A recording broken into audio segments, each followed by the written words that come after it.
Çox vaxt bizimkilər test deyirlər, IELTS testi. Mən 8-ci sinifdən IELTS testi. Bu düzgün deyil. Bütün dilləri, IELTS olsun, TOEFL olsun, SAT-nin hamısının öyrənməyin əsası General English, əsas ingilis dilidir. İngilis dilini möhkəmlənəndən sonra akademik ingilis dili. Onun üzərindən hansı testi istəyirsiniz qurun. IELTS dilin biliyi deyil, testin biliyidir. Və eləcə də bütün testlərə bu aiddir. Yəni tək testdə fokuslanmasınlar. Bilik, savad alsınlar.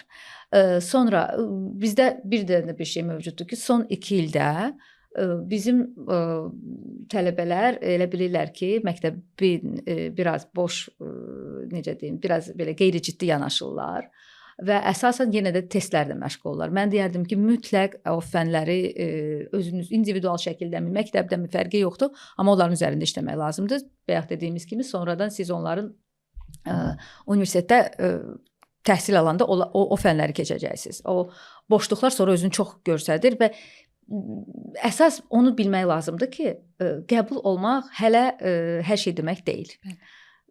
Əsas sonra o universiteti bitirməkdir.